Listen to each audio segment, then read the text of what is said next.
मैं उसके मोहम्मद अज़हर सिद्दीक हाजिर खिदमत है। रेगुलर वीडियो नहीं आ रही, वीलॉग नहीं आ रहे, माजरत चाहता हूँ, पर जो मैं कहना चाहता हूँ या आप सुनना चाहते हैं या आप समझते हैं मैं को बैलेंस बात करता हूँ और हालात और वाक़यात के मुताबिक बेहतर है, तो उसके लिए चैनल सब्सक्राइब करना बहुत ज़रूरी है। बेल आइकॉन क्लिक कर देंगे तो घंटी बज जाएगी और नोटिफिकेशन जैसे ही मैं वीलॉग अपलोड होगा फ़ौरन आप तक पहुंच जाएगा। मैं बात दोहराना तो नहीं चाहता, आपको याद होगा वफाकी वज़ीर इत्तलात सेनेटर शिबली शफराज ने कहा कि या सादे के बयान का मामला पस मंज़र में नहीं जाएगा।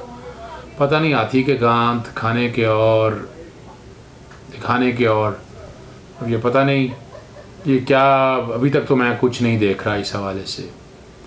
या सादिक साहब के बयान के पस मंज़र में कोई ना ये समझे, ये कहना था उनका कि कोई ना ये समझे कि बयान पस मंज़र में चला जाएगा। ये पाकिस्तान के अवाम गुजरावाला कोयटा जलसों के मुल्क दुश्मन बयानी और मिज़ार कायद की बेरुमदी का हिसाब चाहते हैं।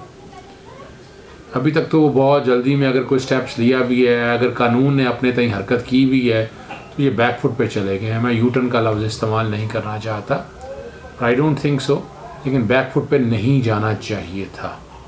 अब इससे अगली बात हम कर लेते हैं और वो बात करनी है हमने बुनियादी तौर पर वज़ारत इत्तलात तब्दीलियाँ।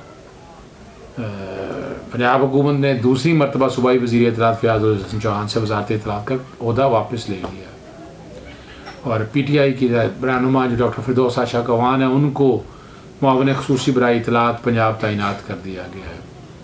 अब तैनात करने की वजह शायद यही है कि यहाँ पर मरीम नवाज़ साहिबा खातून के तौर पर सामने आ रही हैं, तो उन्हें कोई ना कोई बंदा एक चाहिए था। लेकिन यहाँ ये देखना ये ज़रूरी है और वो भी समझना बड़ा ज़रूरी है कि फिरदौस आशा साहबान साहिबा के बारे में जस्टिस काजी फाइज साहब के केस में सुप्रीम कोर्ट के रिमार्क्स आए हुए हैं तौहीन अदालत के कॉन्टेक्स्ट में कि तौहीन अदालत कमिट किया। वो एक अलग बात है, यानी उससे तौहीन अदालत साबित नहीं हो जा सकती। वो हम उसको ऑबिटर डिक्टा भी कह सकते हैं, सेट डिस्चार्ज भी कह सकते हैं, चलते चलते बात कह देना जाए, लेकिन जब तक वो तौहीन अदालत की प्रोसीडिंग शुरू ना हो कंटेम्प्ट ऑफ कोर्ट की, तब तक कोई ऐसा हो नहीं सकता है। लेकिन ये देखना पड़ेगा कि बड़े ध्यान से गवर्नमेंट को अपने तय काम लेना चाहिए।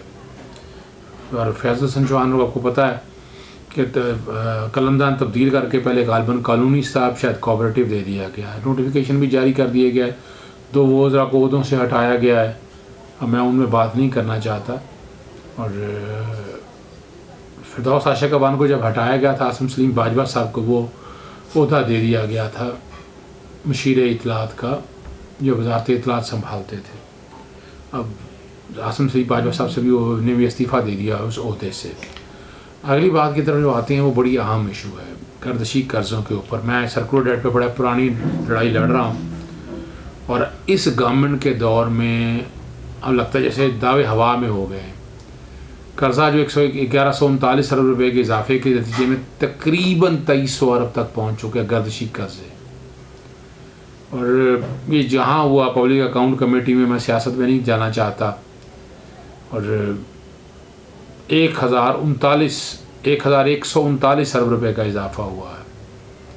सेक्रेटरी तवानी में गुज़श्ता बताया है कि गुज़श्ता 3 माह में 116 अरब के गर्दशी कर्जा बढ़ गया है।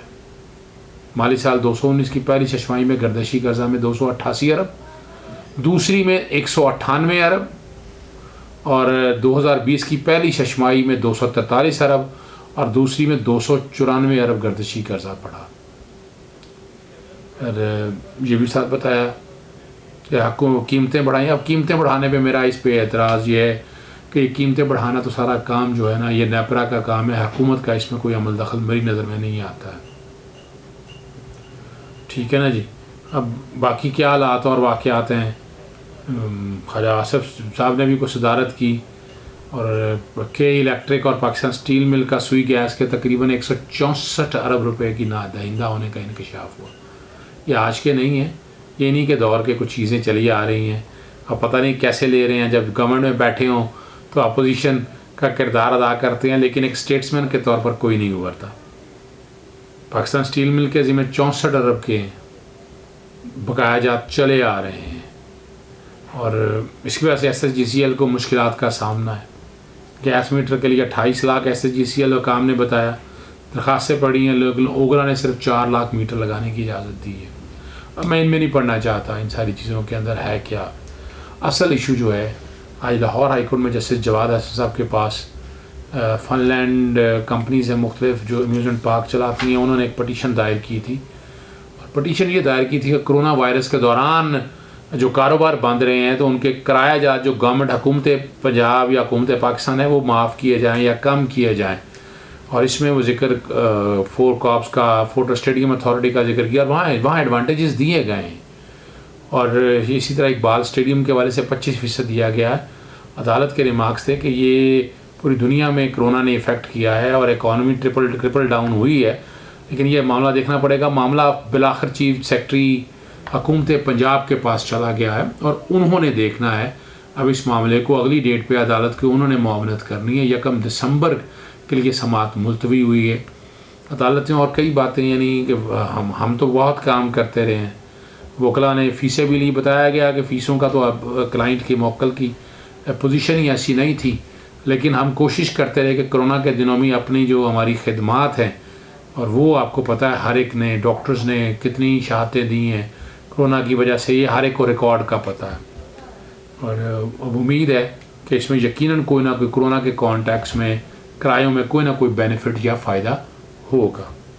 अब पेट्रोलियम कीमतों में इजाफे के हवाले से, और जो क्राइसिस हुआ था 2020 के शुरू के अंदर कि एकदम पेट्रोल शॉर्ट हो गया था और कीमतें बढ़ गई थी, ये मामला लाहौर हाई कोर्ट के सामने आया। चीफ जस्टिस मोहम्मद कासिम खान ने इस मामले में बड़ा सीरियस नोटिस लिया था। ओगरा और बाकी सब लोगों को बुलाया गया था। फिर मेरी ही तजवीज़ थी कि इस पर एक बाकायदा कमीशन तश्कील दे दिया, ये मैंने लिखा भी था। लाहौर हाई वफाकी हुकूमत ने इस बात पर इकरार किया और एक कमीशन तश्कील दे दिया गया। अबू बकर खुदाबख्श जानमन गालबन एडिशनल डायरेक्टर FI हैं, उनको हेड बनाया गया है और 2 दिसंबर तक तहकीकात मुकम्मल करने का हुक्म दिया है। और अदालत ने यह भी कहा कि 25 से 30 कापियाँ अदालत में जमा करवाएं ताकि हर एक के पास मुकम्मल हो और ये साफ़ियों को भी दी जाएं, वो भी देख सकें कि अभी तक ये क्या वजूहात थे। वैसे तो additional attorney general Ishtiaq Khan पेश हुए थे, उन्होंने 8 हफ्ते का कहा था कि 8 हफ्ते का टाइम दिया जाए ये इंक्वायरी कंप्लीट होने का, लेकिन चीफ जस्टिस ने कहा कि ये मामला आपने नहीं देखना तो हम खुद इस मैटर को टेकअप करते हैं और देखते हैं इसे। हुकूमत अब ये ज़रा बड़ा हैरानकुन बात है, अदालत ने बड़ा वाज़ेह तौर पर ये कहा है कि आप अगर ये तहकीकात मुकम्मल नहीं करनी तो हम कहें इसे हुकूमत हिल सकती है। ये अदालत के रिमार्क्स थे। वहाँ पर एक वकील की तरफ से दरख्वास्त भी दी गई थी कि वो दस्तावेज की केस की समाअत मुलतवी कर दी जाए। वो इस्लामाबाद हाई कोर्ट में है, तो अदालत ने कहा कि सीनियर हाई कोर्ट तो लाहौर हाई कोर्ट है, Islamabad high court senior high court नहीं है। फरीक नंबर रेस्पोंडेंट नंबर 10 की तरफ से ये गुजारिश थी। फिर वकील पेश हुए, उन्होंने कहा कि नहीं जी, हम यहाँ पर मौजूद हैं। और एडिशनल अटॉर्नी जनरल ने अदालत को बताया कि जो TR अदालत ने तश्कील दी हैं उसी पर तहकीकात मुकम्मल हो रही हैं। और वफाकी हुकूमत ये चाहती भी है कि इस कमीशन की रिपोर्ट पर अमल दरामद हो। और chief justice Lahore high court ने कहा कि आप फिर वक्त मांगेंगे कि वज़ीर आज़म से पूछना है, फ़लाँ से पूछना है।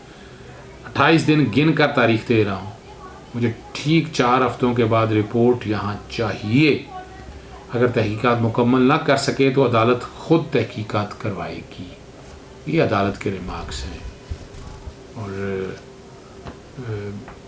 अब इनमें हमारी तरफ से तो देखें, आलमी मंडी के हवाले से कीमतें कम कॉन्टैक्ट्स के हवाले से जो ज़ख़ीरा अंदोज़ी होती है, और ये बड़ी जिस तरह से भी ज़ख़ीरा अंदोज़ हो रही है, ये तकलीफ़ दे अमल है और इसको रोकना है। यानी ये माफिया से इमरान खान या ये गवर्नमेंट अभी आपके सामने है, आटा चीनी और ये सारे मामलों को अगर आप देखें तो वो कंट्रोल नहीं हो पाया। वो माफिया से कीमतें बढ़ा दी हैं। हमने जो ऑर्डिनेंस बनाए थे ज़ख़ीरा अंदोज़ी को कंट्रोल करने, उस पर भी अमल दरामद हम नहीं करवा सकें।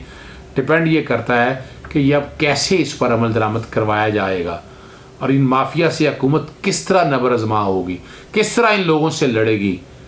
ये मैदान तो अब अगर सजा लिया है, अगर हुकूमत में आ गए हैं तो ये सारे मामलात को देखना है। आम आदमी के मसाइल में से तो एक अलग बात है, महंगाई आज तक जब हाथ से निकली है, ये बड़ी है, कम होते तो मैंने भी आज तक नहीं देखा है। बस इतनी गुजारिशात अर्ज़ करनी है जी, इजाज़त दीजिएगा। अस्सलाम वालेकुम।